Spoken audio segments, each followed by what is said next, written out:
আকাশবাণী কলকাতা।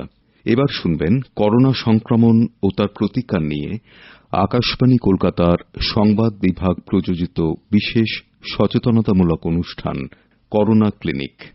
আজকের অতিথি national medical college and হসপিটালের অ্যানাস্থেশিয়া বিভাগের associate professor doctor Parvin Banu. আজ শুনবেন সাক্ষাৎকারটির তৃতীয় তথা শেষ পর্ব। সাক্ষাৎকার নিচ্ছেন সুস্মিতা মণ্ডল। এই মনের দিকটা আমরা বিভিন্ন সময় আমাদের অনুষ্ঠানে তুলে ধরার চেষ্টা করেছি। আমি একটা প্রশ্ন করব, যেহেতু আপনি মন নিয়ে অনেকগুলো কথা বললেন, মনোবিদদের কাছে যাওয়া বা এই ফোনে কথা বলা, এরকম কিছু আমরা চেষ্টার কথা শুনছি। এখন ফোনে নানান জায়গায় যেরকম টেলিমেডিসিন চলছে, সেরকম মনোবিদরাও টেলিফোন লাইনে যোগাযোগটা রেখেছেন। মানে অনেকগুলো হেল্পলাইন আছে যেখানে ফোন করে মনোবিদদের সঙ্গেও কথা বলা যেতে পারে। কিন্তু আমরা কি মোটামুটি সেই অবস্থায় এসেছি যখন আমরা বয়স্ক মানুষদেরও একটু কাছাকাছি যেতে পারি, যদি তিনি মাস্ক পরে থাকেন এবং তিনিও মাস্ক পরে থাকেন যিনি যাচ্ছেন?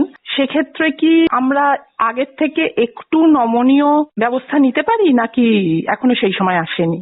এখানটায় হচ্ছে যে আপনি কাদের কাছে যাচ্ছেন, নিশ্চয়ই আপনার খুব নিকটজনের কাছে। বেশিরভাগ ক্ষেত্রে আমরা যে বয়ঃক্রমে পৌঁছেছি আমাদের বাবা মাদের কাছে যাচ্ছি, বা এই যে আমার বন্ধুর কথা বললাম তার বাবা মার কাছে। এখানে উভয় পক্ষ যদি দায়িত্বশীল, এই কথাটা কিন্তু আমি বলবো, মানে দায়িত্বশীলের মতো ব্যবহার করেন, তাহলে আমার মনে হয় এখন একটু একটু করে যাওয়া উচিত। না হলে কিন্তু আমরা তো মানে আলটিমেটলি সমাজবদ্ধ জীব, এই সামাজিক মেলামেশার কিন্তু কোনো জায়গা রয়ে গেছে। এবং সত্যি কথা, এই যে আমরা সোশ্যাল ডিস্টেন্সিং বলছি, এই শব্দবন্ধেও আমার কিছুটা আপত্তি।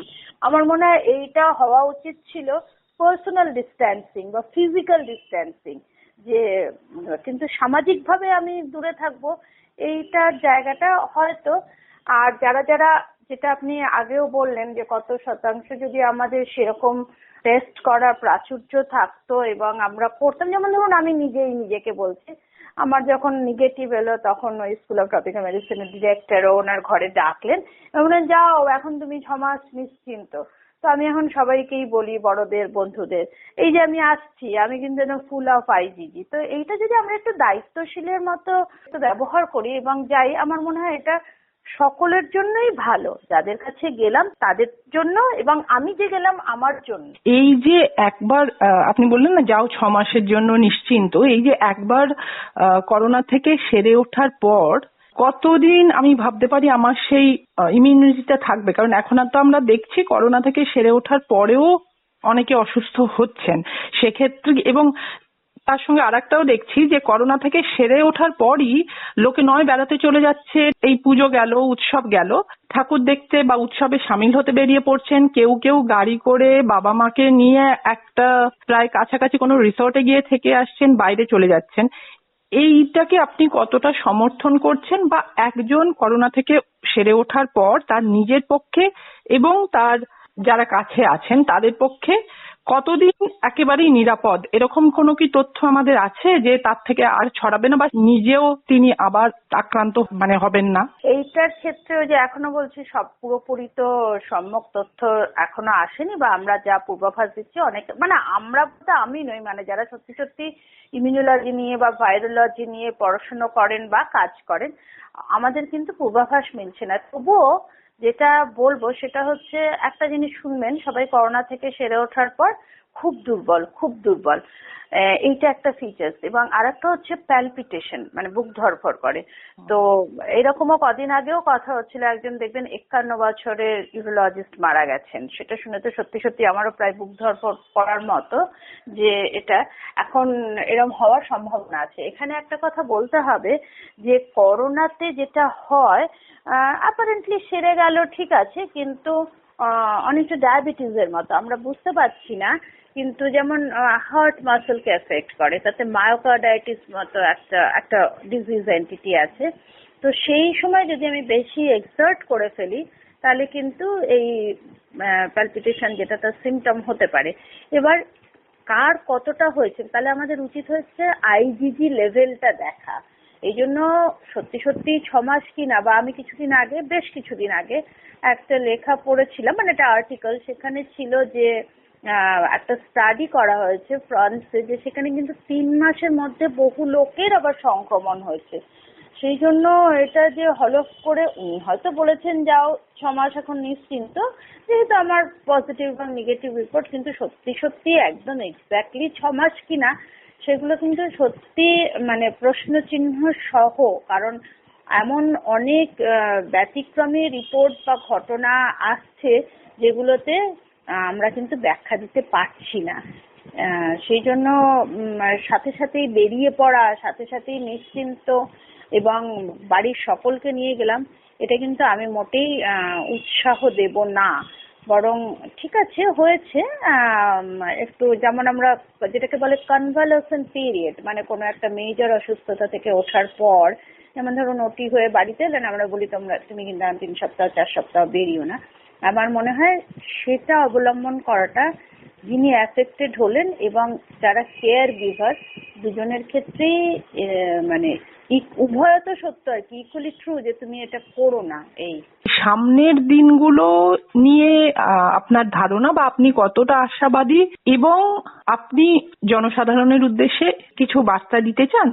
প্রথমে একটা কথা বলি যে আশাবাদী আমি সব সময়, কারণ আশা হারালে তো তাহলে আর থাকলোই না কিছু অবশিষ্ট। আর একটা হচ্ছে, এই তো প্রথম নয়, পৃথিবী বহুবারই বহু রকম ভাবে মহামারীর সামনা করেছে, কিন্তু সে কাগজে তো যখন করোনা এলো, তার আগে সার্স, তার আগে প্লেগ, এরকম সেগুলো সবাই কাগজে পড়েছে এবং সবাই কিন্তু তার থেকে বেরিয়েও এসছে। এইবার যেগুলো অতীতে ঘটেছিল তখন কিন্তু আমাদের এত মানে যোগাযোগ ব্যবস্থা, ঘরে বসেই আপনি ওয়ার্ল্ডোমিটার দিলেই সারা পৃথিবীর পরিসংখ্যান, সেগুলো তো তখনকার সময় ছিল না। তৎসত্ত্বেও কিন্তু সেটা আমরা কাটাতে পেরেছিলাম। সুতরাং এবারও আমরা সেটা নিশ্চয়ই কাটিয়ে উঠবো, একদম মানে দৃঢ়তার সাথে বলছি যে কাটিয়ে উঠবো। কিন্তু হ্যাঁ, যখন আমাদের হাতে অতীতের এতখানি অভিজ্ঞতা এবং বর্তমানের এত বৈজ্ঞানিক আবিষ্কার, এবং কখন কোন জায়গায় বেশি সংক্রমণ হচ্ছে, তাকে এড়িয়ে চলার কি কি উপায়, এবং অবশ্যই অবশ্যই মাস্ক পরা, সবসময় যে N95 পড়তে হবে দামি মাস্ক দরকার নেই, অন্তত ওই স্টাইলের যে সুতির মাস্ক, কারণ অনেকের পক্ষেই তো পয়সা দিয়ে, প্রথমে তো খুবই দাম ছিল, এখন অনেকটা সাধ্যের মধ্যে এসছে।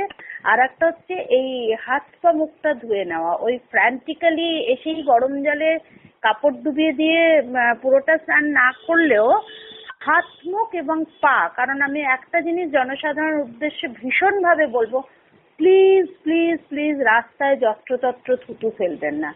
এই বদভ্যাসটা থেকে আমাদের বেরোতেই হবে। আমি নিজের চোখে দেখেছি হসপিটালে তো এটা অহরহ দেখা যায়, মাস্কটা সরিয়ে পিচিক করে থুতু ফেলে দিল।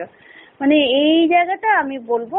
আর মাস্ক কিন্তু মনে রাখতে হবে আরো কিছুদিন আমাদের চলার সঙ্গী, মানে মুখ নয় মুখোশই আমাদের অবলম্বন, সেরকম বলা যেতে পারে আর কি। আপনাকে অনেক ধন্যবাদ, নমস্কার। শুনলেন আকাশবাণী কলকাতার সংবাদ বিভাগ প্রযোজিত বিশেষ সচেতনতামূলক অনুষ্ঠান করোনা ক্লিনিক। আজকের অতিথি ছিলেন ন্যাশনাল মেডিকেল কলেজ অ্যান্ড হসপিটালের অ্যানাস্থেশিয়া বিভাগের associate professor doctor Parvin Banu. শুনলেন সাক্ষাৎকারটির দ্বিতীয় তথা শেষ পর্ব। সাক্ষাৎকার নিলেন সুস্মিতা মণ্ডল। এই অনুষ্ঠান শুনতে লগ অন করুন আমাদের ফেসবুক পেজ আকাশবাণী সংবাদ কলকাতায়।